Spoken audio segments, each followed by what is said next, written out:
एक बार की बात है, एक गांव में तरन नाम का आदमी रहता था।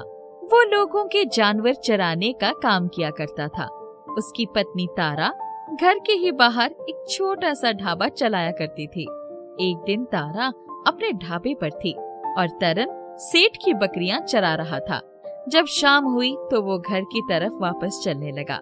तभी उसकी नजर पड़ी कि वहाँ पर एक घायल बकरी पड़ी हुई है। अरे ये बकरी को क्या हो गया? पता नहीं इस मासूम बकरी को यहाँ कौन छोड़ गया। मुझे इसकी मरहम पट्टी करनी चाहिए।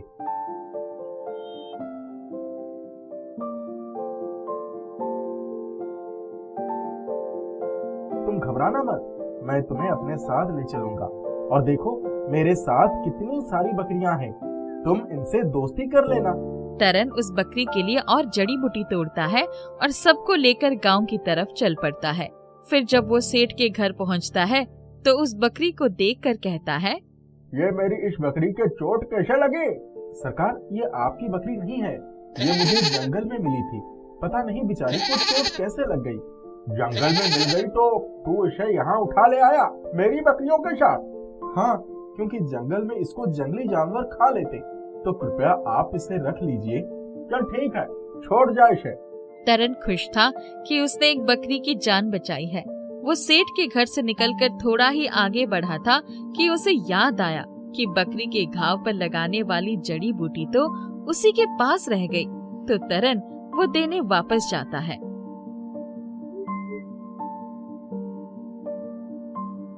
ये आप लोग क्या कर रहे हैं? रुक जाइए। तू वापस क्यों आया है? मैं तो इस बकरी के घाव के लिए जड़ी बूटी देने वापस आया था, पर आप लोग इस बकरी को मार क्यों रहे हैं? हमारे पास पहले से ही 50 बकरियां हैं, एक और रखकर क्या करेंगे हैं? और वो भी ये तो घायल है, तो ऐसा जीवन जीने से अच्छा है ये हमारे पेट में चली जाए, हमारे दिल से इसके लिए दुआ निकलेगी। तुमने आज हद खत्म कर दी सेठ। तेरी ये हिम्मत की तू मुझसे ऊंची आवाज में बात करे हैं? काट दो इस बकरी को।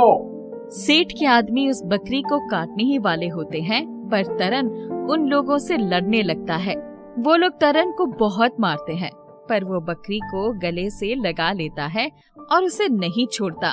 चीख पुकार सुनकर वहाँ लोगों की भीड़ जमा हो जाती है। वो लोग सेठ से गुहार लगाते हैं कि तरन और उसकी बकरी को छोड़ दिया जाए। ठीक है, जा यहाँ से, पर आज के बाद अपनी शक्ल मत दिखाना, और गांव में कोई भी इसको काम नहीं देगा। जो भी इसको काम देगा वो याद रखे कि वो मुझसे पंगा ले रहा है।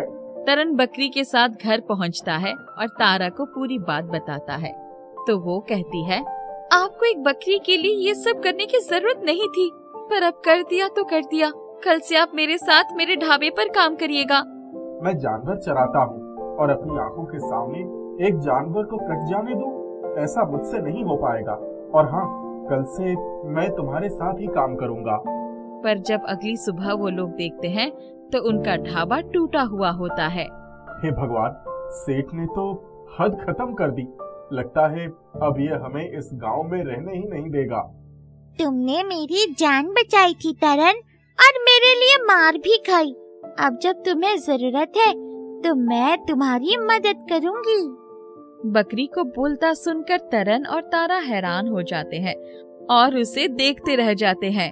अरे इतना हैरान ना हो, मैं एक जादुई बकरी हूँ और मैं जंगल में तुम्हारी परीक्षा लेने ही आई थी कि तुम जानवरों को सिर्फ पैसों के लिए चराते हो या उनसे प्यार भी करते हो। पर तुमने तो मेरे लिए मार खाकर मेरा दिल ही जीत लिया। अब तुम्हें जरूरत है तो मैं तुम्हारी मदद करूंगी। ये कहकर वो बकरी उस ढाबे को अपने जादू से एक रेस्टोरेंट में तब्दील कर देती है। मुझे तो अपनी आँखों पर विश्वास ही नहीं हो रहा है। तुम आँखों की बात कर रही हो? मुझे तो अपने कानों पर ही विश्वास नहीं हो रहा है। तभी अचानक वो बकरी बड़ी हो जाती है और उस रेस्टोरेंट को उठाकर अपनी पीठ पर रख लेती है और कहती है, अब ये बन गया तुम्हारा जादुई फ्लाइंग बकरी रेस्टोरेंट। ये न सिर्फ जमीन पर रहेगा बल्कि हवा में भी उड़ेगा, और इसमें तुम्हें कोई खाना बनाने की जरूरत नहीं है। तुम जो सोचोगे वो तुम्हें बना बनाया मिलेगा। और घबराना मत कि तुम इतना ऊपर आओगे कैसे। जो भी इस रेस्टोरेंट में आना चाहेगा वो मेरे जादू से ऊपर पहुंच जाएगा। मैं तुम्हारा कैसे शुक्रिया अदा करूं?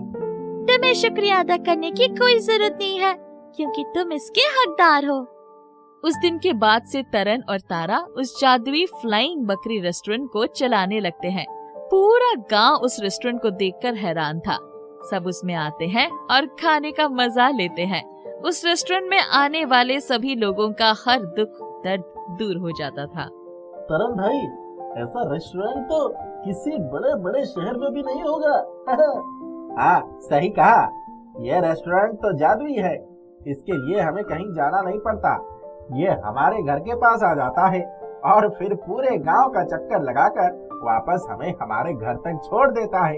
हाँ, आप लोगों की इतनी प्रशंसा का बहुत बहुत धन्यवाद। पूरा गांव उस जादुई फ्लाइंग बकरी रेस्टोरेंट से बहुत खुश था, सिवाय एक इंसान, और वो इंसान था सेठ। ये तरन उस बकरी को बचाकर ले गया और देखो कैसे उस बकरी ने उसको गांव का सबसे मशहूर और अमीर आदमी बना दिया। चलो उस बकरी को वापस लेकर आता हूँ। मैं उस बकरी से बात करूंगा और अगर वो मेरे साथ चलने को राजी ना हो तो उसे मार डालना। ठीक है सेठ जी, चलिए। ठीक है सेठ जी, चलिए। सेठ अपने आदमियों के साथ मिलकर तरन के पास पहुंचता है और जादुई फ्लाइंग बकरी रेस्टोरेंट को नीचे बुलाता है। ए बकरी, तरन तुम्हें मेरे पास छोड़कर जा रहा था, पर मैंने तुम्हारे साथ गलत किया। मुझे माफ कर दो। ठीक है, जाओ, मैंने तुम्हें माफ किया। अच्छा, तो आओ, चलो मेरे साथ। नहीं, मैं तुम्हारे साथ नहीं जाऊंगी। क्यों? अगर माफ कर दिया है तो चलो ना मेरे साथ। मैंने तुम्हें माफ कर दिया है, पर मैं तुम पर विश्वास नहीं कर सकती। तुमने मुझे मारने की कोशिश की थी और एक हत्यारे पर भला कोई कैसे विश्वास कर सकता है? ये सुनकर सेठ को गुस्सा आ जाता है और वो चिल्लाकर अपने आदमियों से कहता है, मारो इस बकरी को। सेठ का इतना कहना था कि सब आदमी बकरी को मारने दौड़ते हैं, पर वो बकरी अचानक उड़ने लगती है तो सेठ के आदमी उसको ईंटें पत्थर फेंक कर मारते हैं और एक आदमी बंदूक चलाने लगता है। ये देखकर बकरी को गुस्सा आ जाता है और वो अपना रूप छोटा करके नीचे आती है और रेस्टोरेंट को एक साइड रखकर सबके पेटों में बारी बारी सींग मारती है। ओह, बचाओ, बचाओ! ये बकरी बहुत खतरनाक है, बचाओ! तुम सब इसी लायक हो। तरन, बचाओ! तारा, बचाओ! ये बकरी हमें मार डालेगी। लालची सेठ, अब तुझे कोई नहीं बचाएगा। रुक जाओ बकरी, अपने असली आकार में आ जाओ। ये जिंदा रहने लायक नहीं है। तुम लोग इसकी जान क्यों बचा रहे हो? पहली बात तो ये कि सेठ माफी मांग रहा है तो हमें उसे माफ कर देना चाहिए, और दूसरी बात ये कि जैसे मैंने तुम्हारी जान बचाई थी वैसे ही सेठ की बचा रहा हूँ, क्योंकि जानवर हो या इंसान, सबकी जान कीमती होती है। तरन, तुम सच में एक बहुत अच्छे इंसान हो। सेठ और उसके आदमी तरन के पैर छूते हैं और वहाँ से भाग जाते हैं। उसके बाद से तरन और तारा उस जादुई फ्लाइंग बकरी रेस्टोरेंट के साथ अपना जीवन खुशी खुशी गुजारते हैं।